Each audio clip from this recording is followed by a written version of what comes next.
பல்லாயிரக்கணக்கான பொய்யை பேசுவாங்க. அதுக்கு மேல நான் எத்தனையோ நாடகம் போட்டு அவங்களை ஒழிச்சுக்கிட்டுவேன்.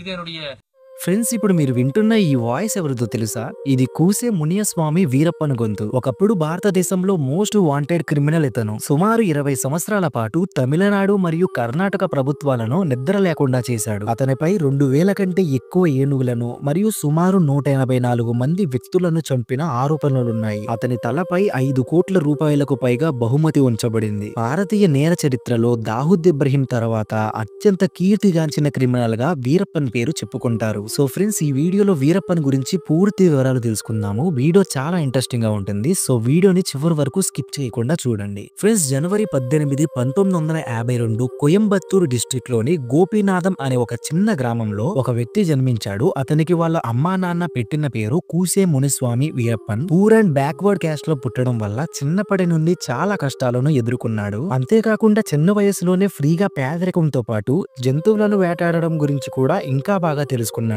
వీరప్పన్ దేనినైనా గురిపెడితే టార్గెట్ మిస్ అయ్యేదే కాదు, ఎందుకంటే అతని షూటింగ్ స్కిల్స్ అంత పర్ఫెక్ట్ గా ఉండేవి. ఆ గుర్తింపుతోనే 17 సంవత్సరాల వయసులో సాల్వే గౌండర్ గ్యాంగ్ లో చేరాడు. ఏనుగులని చంపి వాటి దంతాలని అమ్మడంతో మొదలైన తన కెరియర్ మెల్లగా ఎర్రచందనం వైపు కూడా వెళ్ళింది. కర్ణాటక, తమిళనాడు, కేరళలో ఎర్రచందనం విపరీతంగా పెరిగేది. నీలగిరీస్ నుండి ధర్మపురి మధ్యలో ఉన్న ఫారెస్ట్ రీజన్ లో ఎర్రచందనం అయితే విపరీతంగా దొరికేది. సో ఆ ప్రాంతాన్నంతా తన గుప్పెట్లో పెట్టుకున్నాడు. ఆ ప్రాంతంలో ఉన్న అడవికి ఒక అనఫీషియల్ కింగ్ గా ఎదిగాడు. చిన్నప్పటి నుంచి అడవిలో బ్రతకడం వల్ల అడవి మొత్తాన్ని జల్లెడ పట్టేశాడు. ఏ చెట్టు ఎక్కడ ఉంది, ఏ పుట్ట ఎక్కడ ఉంది, ఎక్కడికి వెళ్తే నీరు దొరుకుతుంది, ఎక్కడికి వెళ్తే పోలీసులు పట్టుకోరు, ఇలా అడవికి సంబంధించిన ప్రతి విషయం కూడా వీరప్పన్కి తెలుసు. అంతేకాకుండా వీరప్పన్ గరి వార్ఫేర్ టాటిక్స్ ని ఇంప్లిమెంట్ చేసేవాడు. గరిల్లా వార్ఫేర్ వల్ల బయట నుంచి ఎంత మంది వచ్చినా కానీ వాళ్ళని చాలా స్ట్రాంగ్ గా ఎదుర్కోగలిగేవాడు. వీరప్పన్కి 17 సంవత్సరాల వయసు ఉన్నప్పుడు చేసిన మర్డర్ కి 1972లో అతన్ని జైల్లో కూడా వేశారు.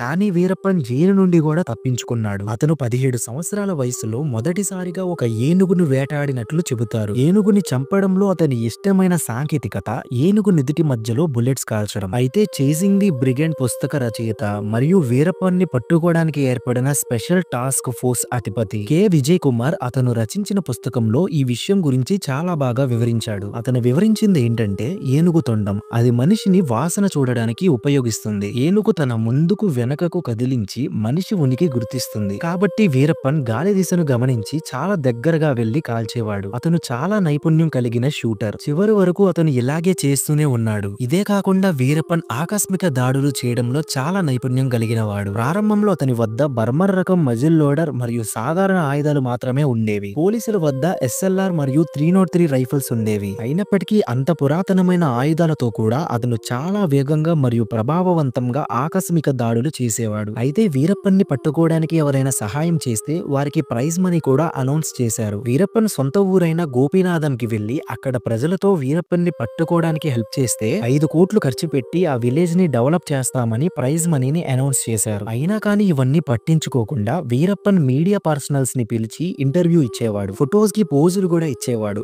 ఇంటర్నెట్ లో ఇప్పుడు సర్క్యులేట్ అవుతున్న ఫొటోస్ లో most of the photos Veerappan ని ఇంటర్వ్యూ చేస్తున్నప్పుడు తీసిన ఫోటోలే. ఇండియా టుడేకి వీరప్పన్ ఫొటోస్ తో పాటు ఇచ్చిన ఇంటర్వ్యూల్లో చాలా ఘాటుగా మాట్లాడేవాడు. నా కోసం వచ్చేవారికి బుల్లెట్స్ ఇంకా చావు మాత్రమే దొరుకుతాయి, వీరప్పన్ కాదు అని చాలా సార్లు ప్రభుత్వానికి హెచ్చరించేవాడు. ఈ ఇంటర్వ్యూస్ చూసిన తర్వాత చాలా మంది ఫారెస్ట్ గార్డులు మరియు పోలీసులు కూడా అడవిలోకి వెళ్లడానికి భయపడేవారు. వీరప్పన్ యొక్క హింసాత్మకత గురించి చెప్పాలంటే, ఒకసారి అతను భారతీయ ఫారెస్ట్ గార్డ్ అధికారి పి శ్రీనివాస్ తలను నరికి ఆ తలతో తన సహచరులతో ఫుట్బాల్ ఆడుకునేవాడు. శ్రీనివాస్ ఒక అద్భుతమైన అధికారి. అతనికి ఇండియన్ ఫారెస్ట్ సర్వీస్ లో ఎంతో మంచి రికార్డు ఉంది. అంతేకాకుండా అతని సర్వీస్ ను గుర్తించి గవర్నమెంట్ అతనికి 3 సార్లు గోల్డ్ మెడల్ తో సత్కరించింది. శ్రీనివాస్ వీరప్పన్ చేసిన ప్రతి స్మగ్లింగ్ ను అడ్డుకునేవాడు. అంతేకాకుండా అతన్ని పట్టుకోవడానికి చాలా సార్లు ప్రయత్నం కూడా చేశాడు. కేవలం రిపోర్టులపై ఆధారపడేవాడు కాదు. అంతేకాకుండా ఆ ఫారెస్ట్ గార్డ్ శ్రీనివాస్ అక్కడ ఒక ఆసుపత్రి నిర్మించి ప్రజల గుండెలో స్థానం సంపాదించాడు. వీరప్పన్ అతన్ని చూసి భయపడ్డాడు.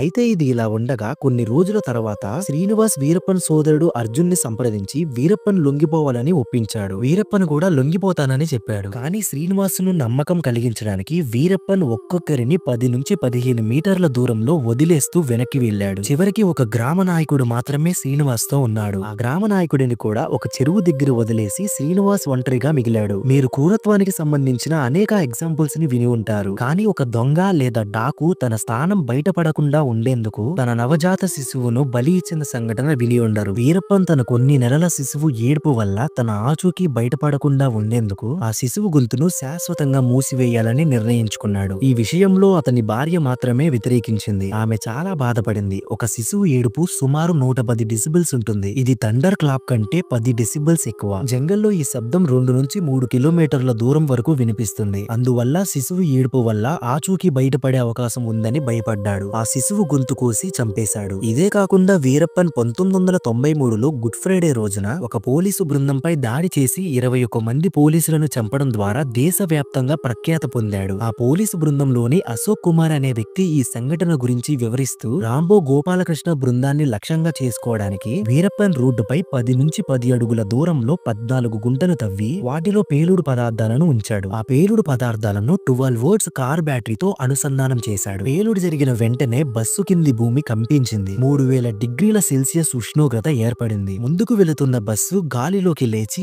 రాళ్లు, లోహాలు, కట్టెలు చెల్లాచెదురుగా పడ్డాయి. ఈ దృశ్యం చూసి దూరంగా రాతికొండ అడవిలో కూర్చున్న వీరప్పను కూడా వణికిపోయాడు. అతని శరీరం మొత్తం చెమటలతో తడిసిపోయింది. కొద్దిసేపటి తర్వాత నేను అక్కడికి చేరుకున్నప్పుడు 21 శవాలు లెక్కించాను. శవాలు మరియు గాయపడిన వారిని వెనకకు తీసుకువెళ్లాము. కొంతమంది అక్కడికక్కడే ప్రాణాలు కోల్పోయారు. దీని తర్వాత 2000వ సంవత్సరంలో వీరప్పన్ దక్షిణ భారతదేశంలో ప్రసిద్ధ నటుడు రాజకుమార్ ను కిడ్నాప్ చేశాడు. సుమారు 108 రోజుల తర్వాత నటుడు రాజ్ కుమార్ ను రిలీజ్ చేశాడు. నిజానికి కిడ్నాప్ చేసి గవర్నమెంట్ ని డిమాండ్ చేయడం ఇదే ఫస్ట్ టైం ఏమీ కాదు. 1997లో గురిడి ఫారెస్ట్ లో పాల్ అనే విలేజ్ దగ్గర మొత్తం 9 ఫారెస్ట్ అఫీషియల్స్ ని కిడ్నాప్ చేసి తన మీద ఉన్న కేసులు ఎత్తేయమని డిమాండ్ చేశాడు. కానీ తన డిమాండ్ నెరవేర్చకుండానే కిడ్నాప్ చేసిన 7 వీక్స్ తర్వాత వాళ్ళని రిలీజ్ చేశాడు. రాజ్ కుమార్ గారిని కిడ్నాప్ చేసిన తర్వాత కూడా 2002 ఆగస్టు 25న ఫార్మర్ కర్ణాటక మినిస్టర్ అయిన హెచ్ నాగప్పని వీరప్పన్ కిడ్నాప్ చేశాడు. మొత్తం 106 రోజులు ఈ కిడ్నాప్ డ్రామా నడిచిన తర్వాత నాగప్ప ఇంటికి 30 కిలోమీటర్ల దూరంలో కౌడల్లి దగ్గర నాగప్ప డెడ్ బాడీ దొరికింది. ఈ కిడ్నాప్ వెనక పొలిటికల్ రీజన్స్ ఉన్నాయని కూడా చాలా చోట్ల వాదనలు వినిపించాయి. ఈ టైం అంతా కూడా వీరప్పన్ గ్యాంగ్ అలా అలా తగ్గుతూ వచ్చింది. పీక్ టైంలో 150 మెంబర్స్ ఉన్న దగ్గర నుంచి